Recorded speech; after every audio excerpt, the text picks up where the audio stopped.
What's up everyone, this is CyberKnight, and today we're going to do a Labrynth deck profile. So yes, of course, this is updated with Photon Hypernova, the newest set that is released, and going along with the 2023 ban list, where basically tier elements were just slapped around. I mean, that's just pretty much what that ban list was on that. And this deck too is a lot of fun. I would say it's a little bit more in the rogue category. There for a while it looked like it was one of the cheaper options, but slowly it's getting a little pricier. Tactical Masters being a little bit tougher to find right now, that set, and those ultra rares and stuff too that are needed for the deck kind of slowly climbing up. So I definitely wouldn't consider this budget.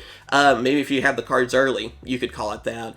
But basically, it's a really fun deck to use. It's doing amazingly well over in Japan, and it's even considered to be, even though it's rogue, like around tier 2 to 3, I think is what I see in most cases. But yeah, if you guys want to see more deck profiles in the future, be sure to support them by hitting the like button, share, and all that kind of stuff. It does help out quite a bit, because deck profiles usually do kind of meh on my channel, and I would like to do more of this kind of content if you guys would, you know, like to see it as well. And anyway, let's get going. We'll talk about my choices and why I chose them and different things too. Alright, so starting us off, you gotta have 3 of Lady Labrynth of Silver Castle. Yeah, this is pretty much our main monster. Yeah, we had the other, you know, like Lady Labrynth, which we are running one of her too. We'll go ahead and show her, I guess, as well. She's really a one-of because she's not as great as Silver Castle. Silver Castle is like almost indestructible. Certain things cannot blow her up or anything, so that's great. She's a little bit stronger too. That extra 100 making her 3,000 attack is nice. And those 3 are just so easy to bring out. You're just using a trap card and boom, there you go. You bring out your boss monster, which is pretty ridiculous, honestly. The original Lady of Labrynth too, she's good because she can help like bring back different like trap cards and revive them, so she's definitely still a good boss monster, but I'd say basically this other form of her takes the place of being like the main boss monster now of the deck. Then after that, she's got her helpers, so we're running 3 of Arena, the Labrynth Servant. You actually don't run any of the other one, the pink one, basically. The green one is the main one. That's the best way to really, you know, memorize it. Because with the green one, she's the one that helps you search and get what you need. She helps you set up, get your field spell out there, get your trap cards out there, get your welcome Labrynth, you know, that kind of stuff, and helps you get everything where it needs to be to start really using this deck. Then I'm also running 3 of Labrynth Chandraglier, I believe is how you pronounce that. You have that one, as well as 3 of Labrynth Stove Torby. Those 2 are the ones that are like help you like recycle. You get them on the field, you can help like even discard them from the hand and plus another one, get them to the grave, and then they can come back later, like even special summon to the field, or help you search for what you need. It basically gives you monsters you can get on the field easily to either defend you, link summon with, whatever you're going with. But then also I like how they're there, especially the Chandelier, basically to help you search for what you need to. Get what you need, like your trap cards, again, on the field. Because with this deck, you want to get the field spell out as quickly as possible, basically, and get your welcome Labrynth out there as well. And then plus your other Labrynth trap cards and just trap cards in general. It helps you set up, and then, yeah, you can basically just control the duel the whole time. And then also we're using 1 of Labrynth Ku-Klok.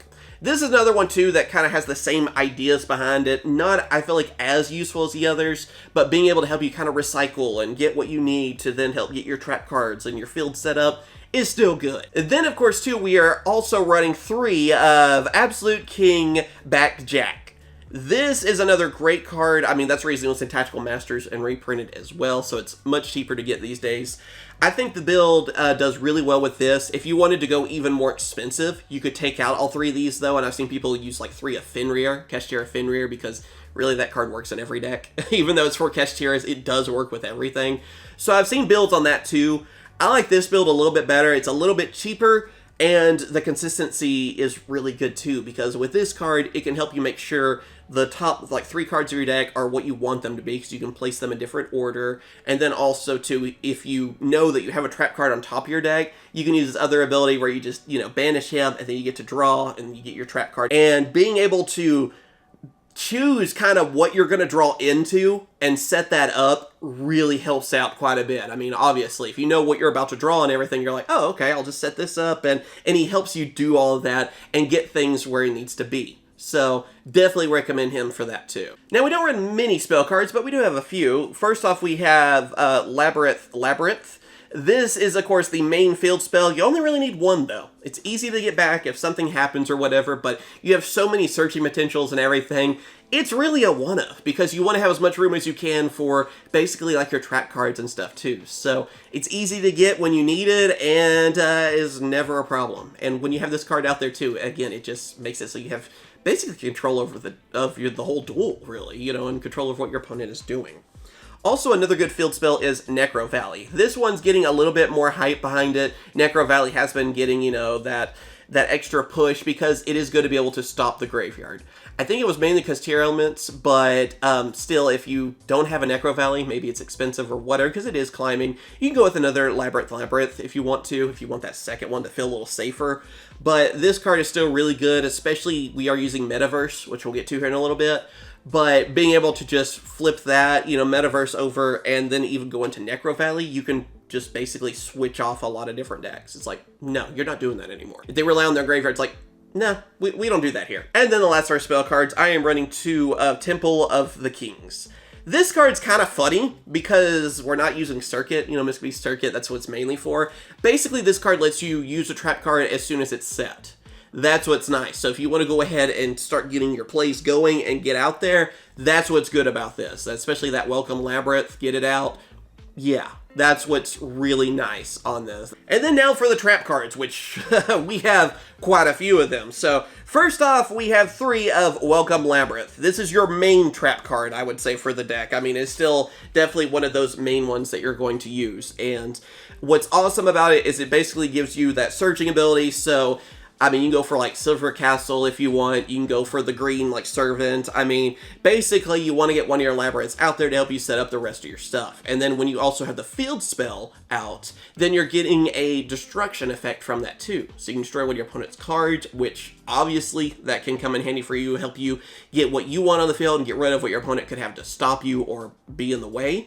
And then also, too, this card can even come back from the graveyard and reset itself. So it is pretty crazy. As long as you keep a little spot for it, which you always, I feel like, want to make sure to have room for this card, because it's the one that I feel like you pretty much activate every turn. You just like your opponent's turn and your turn in most cases, or you can just keep going and setting up, getting your monsters when you have room and getting that destruction effect too. Then we also have 3 of the brand new Big Welcome Labrynth. Again, it's another very useful trap card. Kind of has a little bit of, you know, being able to get rid of your opponent's cards. You could return one of yours back to your hand as well. This card is great to disrupt your opponent as well as help you set up to bring out more traps, basically. Then also running 2 of Archfiend's Ghastly Glitch. Another just destruction trap card, really. Easy to get on the field. You have your Fiend monsters. You got plenty of Fiend monsters. Everything is. Then also 2 of Different Dimension Ground.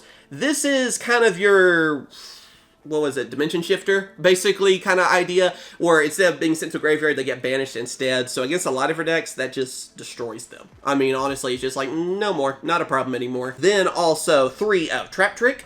Trap Trick is a trap that helps you search for more traps. I mean, that's just what it is. So if you're looking for a certain one, you want to get it sooner, especially like your Welcome Labrynth or Big Welcome Labrynth, I feel like 2 even, amongst others, then yeah, you don't mind banishing one to then get one a little bit quicker. Then after that, 3 of Dogmatica Punishment. This card is amazing for you. Like, seriously, it's one of your best trap cards.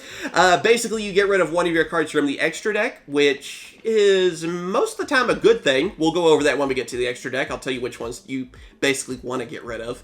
And then after that, you get a card distraction from that, which is good too.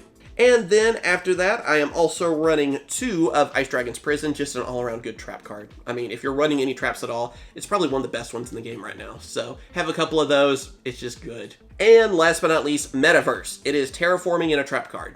That's pretty much it. You know, so like I said, it's really good with Necro Valley. I feel like the best because flip that over, boom, you know, then you set up Necro Valley, it's activated. Its effects go then. So it's just kind of a good little, oops, now you can't do what you were trying to do kind of thing to your opponent, and definitely comes in handy. And then, of course, moving on to the extra deck, first off, the ones that I was talking about with that Dogmatica Punishment, and that is 2 of Elder Entity Nts.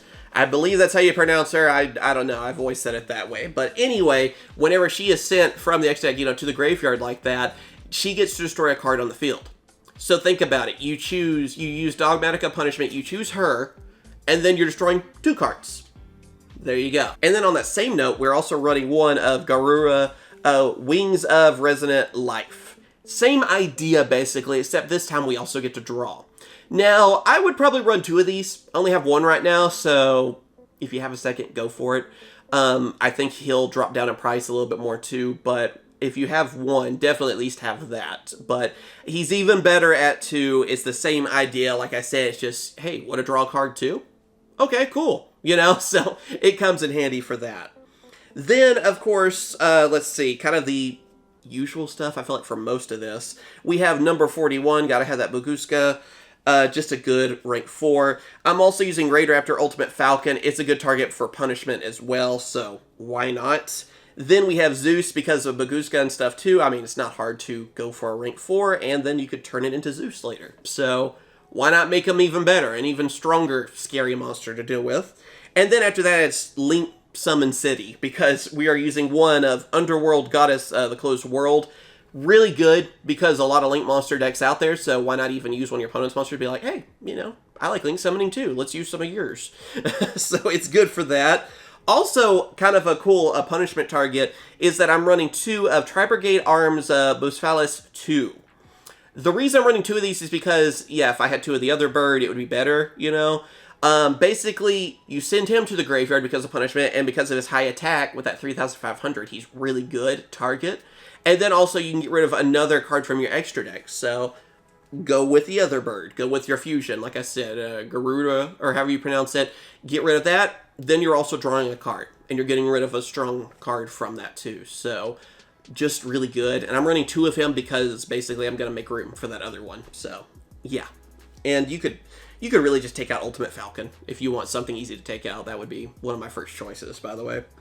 Then we also have Appaloosa, just a good Link monster, there you go. One of Nightmare Unicorn, as well as Phoenix. I mean, you just got some generic stuff really on that. We're also running one of Mudcracker from the Underworld, a good Link monster for the deck. Pretty much one of the only options really for this besides Dark World, I feel like. And yeah, it does have a place for this deck too. I'm also running one of the Dark Charmer Gloomy.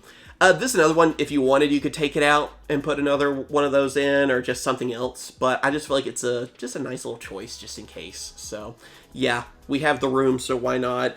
And then one of Link Karibo, because of Backjack. So, yeah, it's pretty nice just to be able to Link summon him into Link Karibo. That way he's more useful, he's in the grave, he can activate his effects, boom, there you go. So, it's pretty simple on that. And yeah, there you go. That is the deck profile. I hope you guys have enjoyed. It's pretty straightforward, honestly, on this deck, and I gotta recommend it too because it's a lot of fun.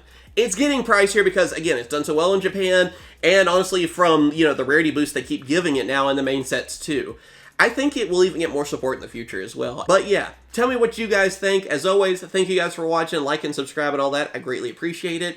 And especially want to see more deck profiles in the future. And I am planning probably something for Trap Tricks, because that's just around the corner for us. So thanks for watching, and I'll catch you guys later. See ya.